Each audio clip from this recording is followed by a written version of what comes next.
नमस्कार दोस्तों, स्वागत है आपका हमारे YouTube चैनल स्टडी विद पवन में। तो दोस्तों, यूजीसी नेट के लिए जो हमारा यूनिट है ये हिंदी उपन्यास की, इसके हमने जो है 2 उपन्यास पढ़ लिए हैं, देवरानी जेठानी की कहानी और परीक्षा गुरु। आज हम इसके तीसरे उपन्यास पर चलेंगे। उपन्यास का नाम है गोदान।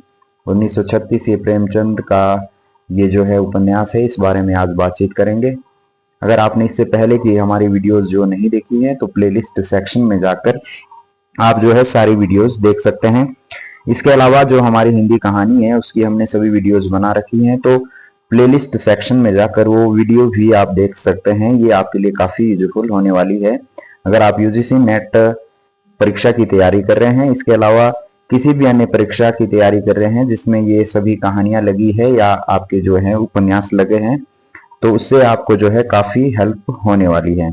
तो आज जिस उपन्यास के बारे में हम बातचीत कर रहे हैं, गोदान, 1936 में मुंशी प्रेमचंद द्वारा लिखा गया ये उपन्यास है। इस बारे में आज हम जो है विस्तार से बातचीत करेंगे।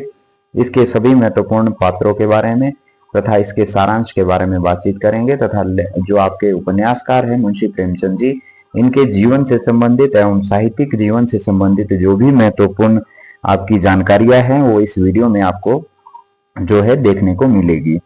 तो अगर आप पहली बार हमारे चैनल पर आए हैं तो चैनल को लाइक, शेयर एवं सब्सक्राइब जरूर करें तथा अपने दोस्तों के साथ इसे जरूर साझा करें। तो आगे बढ़ते हैं, वीडियो को शुरू करते हैं। सबसे पहले जो है हम उपन्यासकार के जीवन एवं व्यक्तित्व एवं कृतित्व के बारे में बातचीत करेंगे कि इनका जन्म कब हुआ था, कहाँ हुआ था। तो इस बारे में बातचीत करेंगे क्योंकि आपके वन लाइनर प्रश्न कई बार यहाँ से बन जाते हैं। तो सबसे पहले बात करेंगे कि मुंशी प्रेमचंद का जन्म 31 जुलाई 1880 को बनारस के लम्ही गांव में इनका जो है जन्म हुआ था। तो कहाँ हुआ था?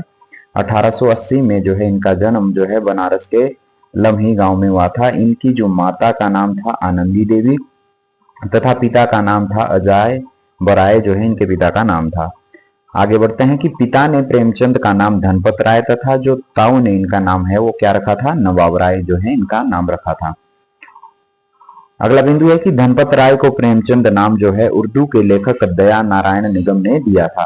तो जो आपको जो प्रेमचंद है, इन्हें जो है जो ये प्रेमचंद नाम है वो किसने दिया था? तो दया नारायण निगम जो है उर्दू के एक लेखक है, उन्होंने ये नाम जो है इन्हें दिया था। प्रारंभ में जो इनका नाम क्या था? धनपत राय था। ये भी ध्यान रखना है क्योंकि इस प्रकार के प्रश्न जो है ऑनलाइनर प्रश्न आपके बनते हैं जो परीक्षा की दृष्टि से महत्वपूर्ण है। आगे बढ़ते हैं कि ये उर्दू पत्र जमाना के जो है संपादक थे। तो इन्होंने कौन से पत्र का संपादकत्व किया था? तो उर्दू का एक पत्र है जिसका नाम है जमाना। प्रेमचंद उर्दू में नवाब राय तथा हिंदी में प्रेमचंद नाम से लिखते थे। कि जो जब इनकी उर्दू वाली जो रचनाएं हैं इसमें ये नवाब राय के नाम से लिखते थे तथा हिंदी में ये जो है प्रेमचंद के नाम से लिखते थे। अगला बिंदु है कि प्रेमचंद को उपन्यास सम्राट की संज्ञा जो है बंगला कथाकार शरद चंद्र चट्टोपाध्याय ने दी थी। तो इनको जो है उपन्यास सम्राट की संज्ञा किसने दी थी? तो शरद चंद्र चट्टोपाध्याय, जो कि एक बंगला साहित्य के एक प्रसिद्ध कथाकार है, इन्होंने दी थी। आगे बढ़ते हैं कि प्रेमचंद का पहला उपन्यास असरारे माविद जो है उर्दू में था। तो ये भी आपने ध्यान रखना है। प्रेमचंद का एकमात्र ऐतिहासिक उपन्यास कौन सा है? तो रूठी रानी जो है इनका जो है ऐतिहासिक उपन्यास है। आगे बढ़ते हैं कि प्रेमचंद की जीवनी। प्रेमचंद घर में 1944 उनकी पत्नी शिवरानी देवी ने लिखी थी। कि जो ये प्रेमचंद की जीवनी है प्रेमचंद घर में, ये किसने लिखी थी? तो उनकी जो पत्नी है शिवरानी देवी, इन्होंने ये जो है प्रेमचंद की जीवनी लिखी थी। अगला बिंदु है कि कलम का सिपाही नाम से प्रेमचंद की जीवनी उनके पुत्र अमृत राय ने लिखी थी। ये जो पहली जीवनी है प्रेमचंद घर में, ये शिवरानी देवी ने लिखी थी, लेकिन जो इसके बाद दूसरी जीवनी है कलम का सिपाही नाम से जो है इनकी जीवनी है प्रेमचंद के पुत्र अमृत राय ने ये लिखी थी।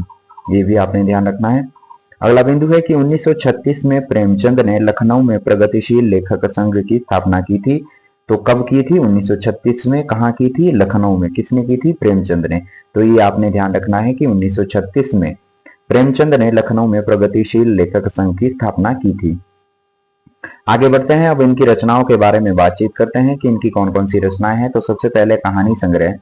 तो कहानी संग्रह में सप्त सरोज, नवनिधि, प्रेम पूर्णिमा, प्रेम पच्चीसी, प्रेम प्रसून, प्रेम द्वादशी, प्रेम प्रतिमा, प्रेम प्रतिज्ञा, प्रेम चतुर्थी, प्रेम कुंज और कफन जो है इनका ये कहानी संग्रह है, ये आपने ध्यान रखना है। और इनकी जो सभी कहानियां हैं मानसरोवर के 8 भागों में संकलित है, ये भी ध्यान रखना है कि इनकी जो सभी कहानियां हैं इनके द्वारा रची गई बहुत सारी महत्वपूर्ण कहानियां हैं। तो ये जो सभी कहानियां हैं कहाँ संकलित है, तो मानसरोवर के 8 भागों में ये जो है संकलित है। आगे बढ़ते हैं, अब इनके उपन्यासों के बारे में बातचीत करते हैं कि इनके कौन कौन से उपन्यास है। तो देवस्थान रहस्य, प्रेमा, गबन, वरदान, सेवा सदन, प्रेमाश्रय, रंगभूमि, कर्म भूमि, इसके अलावा कायाकल्प, निर्मला, प्रतिज्ञा, गबन, गोदान, और जो इनका मंगलसूत्र जो है उपन्यास है ये अपूर्ण उपन्यास है। इसके अलावा जो इनके पूर्ण उपन्यास है जो मैंने अभी बातचीत की, तो ये इनके सभी महत्वपूर्ण उपन्यास है, आपने ध्यान में रखना है। अब बात करते हैं कि आज का जो हमारा उपन्यास है जिसके बारे में हम बातचीत करने वाले हैं, तो ये गोदान उपन्यास है जिसका कि प्रकाशन वर्ष है 1936, ये आपने ध्यान रखना है। इस उपन्यास में प्रेमचंद ने क्या कहा है इस बारे में बातचीत करेंगे। यह उपन्यास प्रेमचंद का अंतिम पूर्ण उपन्यास है। तो ये लिखा गया है 1936 में, प्रेमचंद का सबसे अंतिम उपन्यास ये है। इसे हिंदी के महानतम उपन्यासों में गिना जाता है। इसमें तत्कालीन भारतीय समाज की हर समस्या को एक साथ उठाया गया है। यही कारण है कि इसे भारतीय जीवन का महाकाव्य कहा जाता है। तो क्या कहा जाता है, गोदान जो उपन्यास है आपका, इसे भारतीय जीवन का महाकाव्य कहा जाता है। गोदान उपन्यास में कुल 84 पात्र है, जिसमें 56 पुरुष एवं 28 स्त्री पात्र है। ये भी आपने ध्यान रखना है कि इस उपन्यास में कितने कुल पात्र है, तो 84 इसमें जो है पात्र है, जिसमें से 56 आपके पुरुष पात्र है तथा 28 जो है स्त्री पात्र है। अब कुछ तथ्य है जो आपके ध्यान में होने चाहिए इस उपन्यास से संबंधित। तो सबसे पहला है कि सेमरी और बेलारी गांव में 5 मील का अंतर है। कितने मील का अंतर है, 5 मील का। सेमरी और बेलारी गांव है, जो दोनों गांव का वर्णन जो है इस उपन्यास में आया है। स्वराज, स्वाधीन तथा हंटर पत्रों का उल्लेख इस उपन्यास में किया गया है। तो कौन कौन से पत्र है, स्वराज है, स्वाधीन है तथा हंटर जो पत्र है इसका उपन्यास में जिक्र आया है। इसके बाद है कि सेमरी से लखनऊ 20 कोस दूर है। तो कितना दूर है, 20 कोस। इसके अलावा हरतगंज और अमीनाबाद का उल्लेख इस उपन्यास में आया है। अब पात्र परिचय के बारे में बातचीत करते हैं कि इस उपन्यास में कौन कौन से पात्र है। तो सभी महत्वपूर्ण जो है आपके पात्रों के मुख्य पात्र एवं गौण पात्रों के बारे में बातचीत करेंगे तथा उनकी क्या विशेषताएं हैं वे सभी एक एक करके जो है जानेंगे। सबसे पहले ग्रामीण पात्रों के बारे में बातचीत करते हैं। तो जो होरी है, होरी क्या है, उपन्यास का नायक है, धनिया का पति है। भोला उसे 80 रुपए की गाय देता है। कितने रुपए की गाय देता है, 80 रुपए की। किससे लेता है होरी गाय, तो भोला से। और ये जो आपका होरी है अवध प्रांत का निवासी है। गाय की लालसा जीवन का सबसे बड़ा इसका स्वप्न होता है। ये इसके दो भाई और है, हीरा और शोभा, जिन्हें पाल पोस कर इसने बड़ा किया। बाद में जो है इनका बंटवारा हो जाता है। होरी ने एक समय जो है महाजनी भी की थी। फसली बुखार से पीड़ित है, 3 बीघे का काश्तकार है। तो जो होरी है उसे क्या बीमारी है, तो जो फसली बुखार है उससे ये पीड़ित है और 3 बीघे का ये जो है काश्तकार है। अगला पात्र है धनिया। धनिया कौन है, होरी की पत्नी है। इसकी जो है 6 संतानें थी, जिसमें से केवल 3 अब जीवित है, गोबर, सोना और रूपा।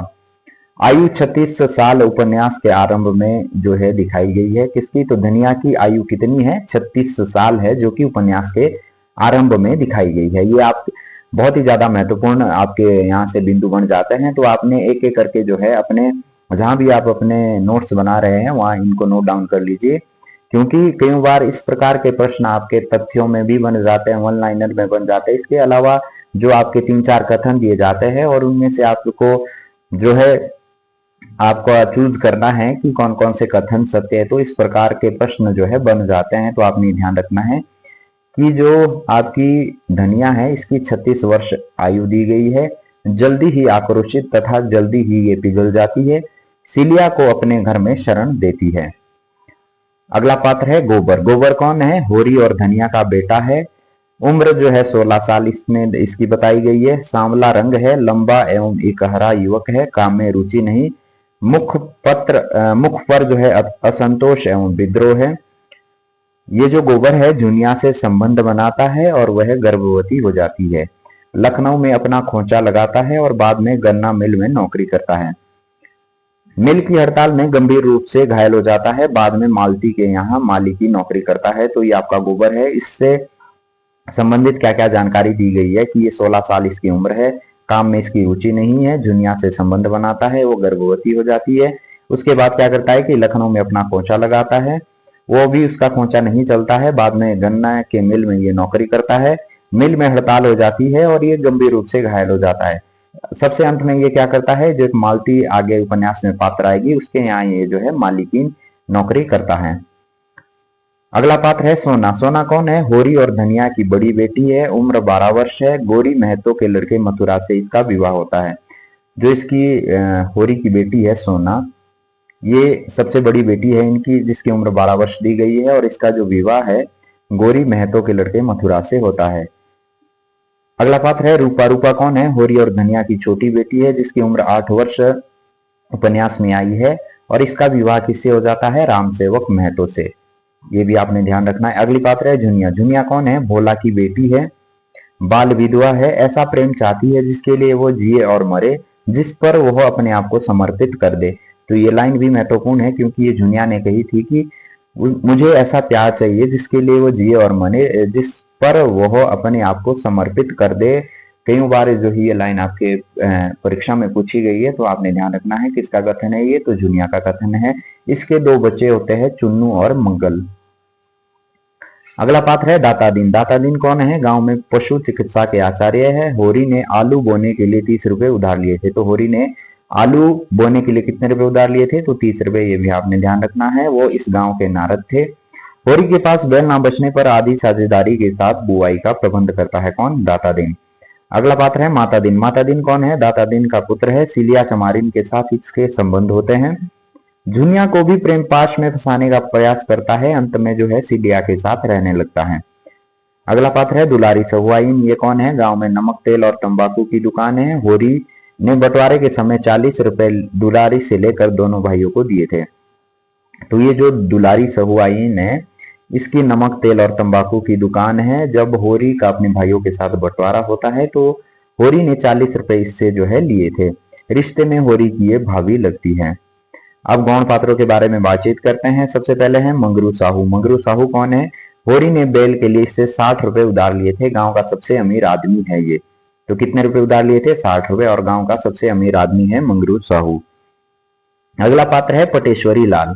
ये कौन है? पटवारी है, गांव में पुण्यात्मा के नाम से मशहूर थे। मंगरू साहू को उकसा कर होरी पर नालिश करवाते हैं।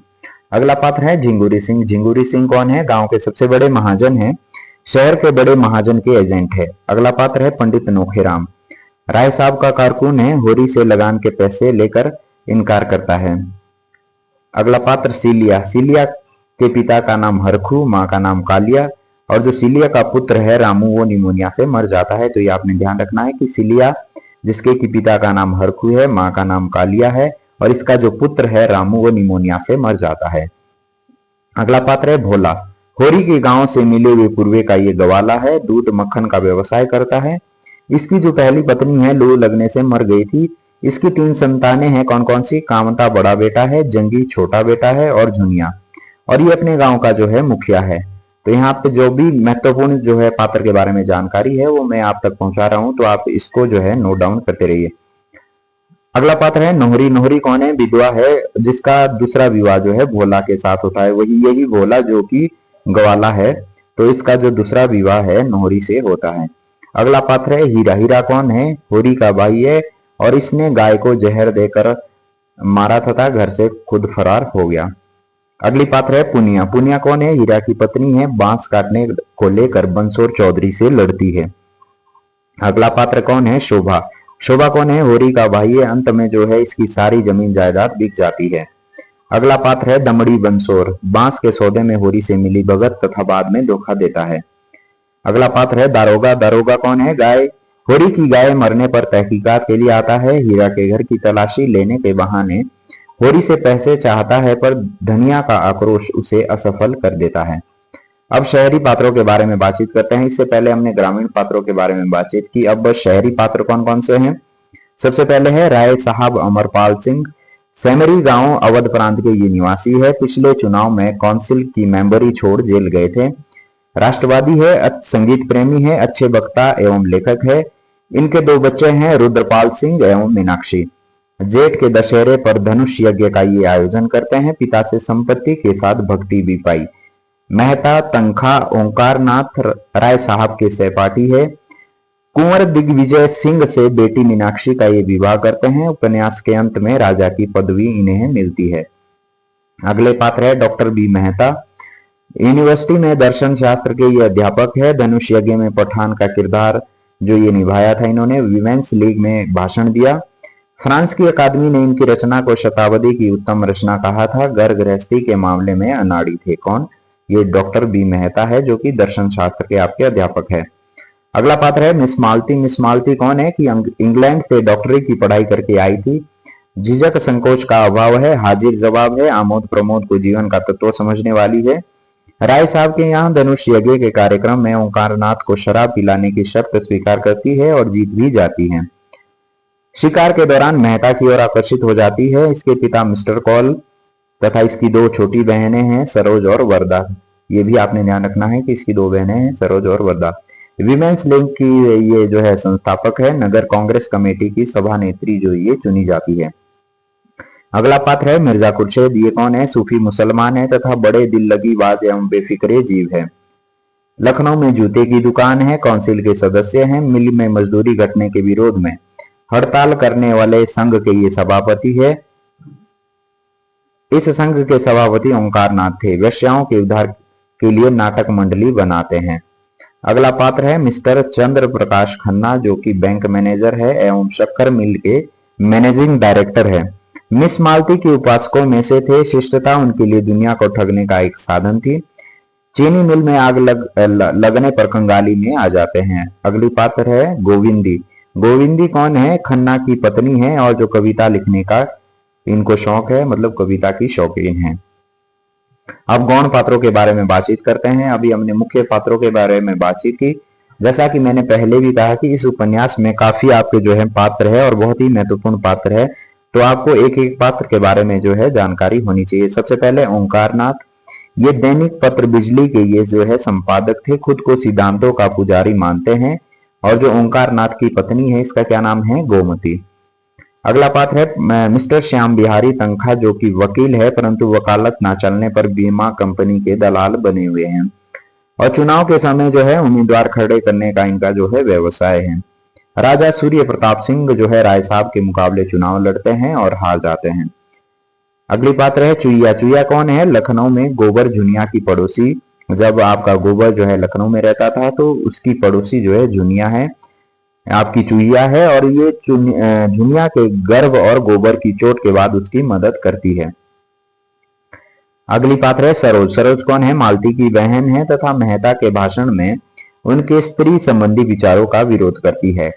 तो ये थे कुछ इस जो है उपन्यास से संबंधित महत्वपूर्ण मुख्य पात्र एवं गौण पात्र जो कि आपने नोट कर लिए होंगे, ऐसी मैं उम्मीद करता हूं। तो सभी पात्र आप जो है एक एक करके नोट डाउन करते चलें। अब इस उपन्यास के सारांश के बारे में बातचीत करते हैं। ये उपन्यास आपका काफी बड़ा है एवं विभिन्न दृष्टिकोणों से महत्वपूर्ण है। सबसे महत्वपूर्ण उपन्यास है आपका गोदान, जिसको कि पढ़ना सभी के लिए जरूरी है। तो इस वीडियो में हम इसका केवल सारांश देखेंगे और इस उपन्यास को आप जो है अपने पास रख लीजिए, या अगर आपके पास पीडीएफ नहीं है तो टेलीग्राम चैनल पे आपको पीडीएफ मिल जाएगा, या अगर आपके पास ये उपन्यास पढ़ा हुआ है तो लाइन बाय लाइन जो है इसे पढ़ना आवश्यक है, क्योंकि आपके जो भी कथन आपके बनेंगे वो इस उपन्यास के कथन बहुत ज्यादा महत्वपूर्ण है। हर बार जो है परीक्षाओं में पूछे जाते हैं। तो अगर आप उपन्यास नहीं पढ़ेंगे लाइन बाय लाइन तो आपको जो है पता नहीं चलेगा कि ये कथन कौन से पात्र का है। तो जो है उपन्यास आप जरूर पढ़ें। तो बात करते हैं कि उपन्यास की शुरुआत से ही हमें पता चलता है कि कहानी का मुख्य पात्र होरी महतो एक गरीब किसान है जो पूरे जीवन मेहनत करके अपने परिवार का पेट पालता है। उसकी जिंदगी का सबसे बड़ा सपना एक गाय खरीदना है, क्योंकि गाय को भारतीय ग्रामीण समाज में धन, प्रतिष्ठा एवं धर्म का प्रतीक माना जाता है। क्योंकि इसमें ग्रामीण जीवन की बात हो रही है और पुराने जो है आपके समय की बात है, उस समय जो है गाय को एक जो है धन, प्रतिष्ठा और धर्म का प्रतीक माना जाता है। होरी एक साधारण, ईमानदार और परिश्रमी व्यक्ति है जो अपनी सीमित परिस्थितियों में भी जीवन के आदर्शों और परंपराओं का पालन करता है, परंतु उसकी कठिनाइयां यहीं समाप्त नहीं होती, बल्कि वो हमेशा गरीबी, शोषण और अन्याय के दुष्चक्र में फंसा रहता है। धनिया होरी की पत्नी है, एक मजबूत और तेज तर्रार महिला है जो अपने परिवार के भरण पोषण के लिए हर प्रकार के संघर्ष करने को तैयार रहती है। होरी और धनिया के 3 बच्चे हैं, गोबर, सोना और रूपा। ये शोभा नहीं है, ये सोना है, सोना और रूपा। उपन्यास का एक प्रमुख भाग इन पात्रों के जीवन में आने वाली समस्याओं और उनके संघर्षों के इर्द गिर्द घूमता है। अब बिंदु है कि किसान का संघर्ष और समाज में जो किस प्रकार शोषण होता है, इस उपन्यास में वर्णन किया गया है कि उपन्यास के आरंभ में ही होरी को गाय खरीदने का अवसर मिलता है। उसके गांव में भोला नामक एक चरवाहा रहता है जिसके पास गायों का एक बड़ा झुंड है। होरी की इच्छा है कि वो भोला से गाय खरीद सके ताकि उसकी सामाजिक स्थिति में सुधार हो और उसका परिवार भी खुशहाल हो सके। होरी भोला से कर्ज लेकर गाय खरीदता है, लेकिन यह निर्णय उसके लिए दुखदायी सिद्ध होता है। गांव के प्रति प्रभावशाली व्यक्ति हीरा और उसके साथ ही होरी के इस छोटे से सुख को भी बर्दाश्त नहीं कर पाते हैं और उसे तरह तरह से प्रताड़ित करते हैं। अगला बिंदु है कि गाय खरीदने के बाद होरी को संतोष तो होता है, लेकिन उसकी समस्याएं कम नहीं होती। आर्थिक तंगी और कर्ज में दबा होरी यह समझने लगता है कि उसकी छोटी सी खुशी भी ज्यादा समय तक नहीं टिकेगी। उसकी गाय मर जाती है और इसके बाद उसका जीवन और मुश्किल हो जाता है। यहाँ प्रेमचंद ने बहुत ही सजीव रूप से यह दिखाया है कि कैसे एक गरीब किसान की जिंदगी में छोटे छोटे सुख भी दुर्लभ होते हैं और वह हमेशा संघर्षों से घिरा रहता है। अब है गोबर की बगावत और परिवार में तनाव की। उपन्यास का एक और महत्वपूर्ण पात्र है गोबर। होरी का बेटा है। गोबर अपने पिता की तरह शांत और संतोषी स्वभाव का नहीं है। वह अपने परिवार की गरीबी और पिछड़ेपन से विद्रोह करता है और अपने जीवन में कुछ अलग करना चाहता है। उसे अपने पिता की तरह किसानी में कोई रुचि नहीं है और वह गांव छोड़कर शहर भाग जाता है। गोबर का यह कदम होरी और उसके परिवार के लिए एक बड़ा धक्का साबित होता है। गोबर शहर में जाकर एक नया जीवन शुरू करता है, लेकिन वहां भी उसे संघर्षों का सामना करना पड़ता है। प्रेमचंद ने गोबर के चरित्र के माध्यम से उस समय के भारतीय युवाओं की समस्याओं को दर्शाया है जो अपने परिवार और समाज की पुरानी परंपराओं और दायित्वों से अलग हटकर अपना रास्ता बनाना चाहते थे। गोबर शहर में जाकर एक फैक्ट्री में काम करता है जहां उसे नए अनुभव और जीवन की नई सच्चाइयों का सामना करना पड़ता है। वह वहां जूनिया नामक एक लड़की से मिलता है और उसके साथ संबंध बनाता है। जूनिया एक गरीब लड़की है जो अपने परिवार द्वारा त्याग दी जाती है। वो गर्भवती हो जाती है और गांव लौटकर होरी के घर में शरण लेती है। जूनिया के आगमन से होरी के परिवार में तनाव और कलह उत्पन्न हो जाता है। गांव वाले जूनिया को स्वीकार नहीं करते और होरी के परिवार को अपमानित करते हैं। यहाँ प्रेमचंद ने समाज की उस मानसिकता को उजागर किया है जहां महिलाओं के प्रति दोहरे मापदंड आपके अपनाए जाते हैं। होरी का कर्ज और संघर्ष का चरम। उपन्यास में होरी का संघर्ष एक चरम पर पहुंचता है जब उसके ऊपर कर्ज का बोझ बढ़ता जाता है। गांव के जमींदार और महाजन उसके ऊपर लगातार कर्ज का दबाव डालते हैं और होरी की स्थिति बद से बदतर हो जाती है। वो अपने खेतों को बचाने के लिए जमींदारों से उधार लेता है, लेकिन कर्ज के बोझ से कभी मुक्त नहीं हो पाता है। प्रेमचंद ने यहाँ भारतीय किसानों की दुर्दशा को बड़ी बारीकी से दिखाया है। होरी जैसे लाखों किसान उस समय के भारत में कर्ज के जाल में फंसे हुए थे और उनकी मेहनत का सारा फल जमींदारों और महाजनों के पास चला जाता था। होरी का पूरा जीवन इस कर्ज को चुकाने में ही निकल जाता है और अंत में वो अपनी गरीबी और असफलताओं के बोझ तले दबकर मर जाता है। होरी की मृत्यु और गोदान की त्रासदी। कि उपन्यास का अंत बहुत दुखद होता है। होरी का सपना था कि वो अपने जीवन के अंत में एक गाय का दान करे, क्योंकि हिंदू धर्म एक महत्वपूर्ण धार्मिक इसे माना जाता है, लेकिन उसकी आर्थिक स्थिति इतनी खराब हो जाती कि वह यह नहीं कर पाता है। अंततः उसकी मृत्यु हो जाती है और उसकी आखिरी इच्छा अधूरी रह जाती है। उसकी मृत्यु एक गहरी त्रासदी को दर्शाती है जो भारतीय किसानों की स्थिति को और अधिक दुखद बना देती है।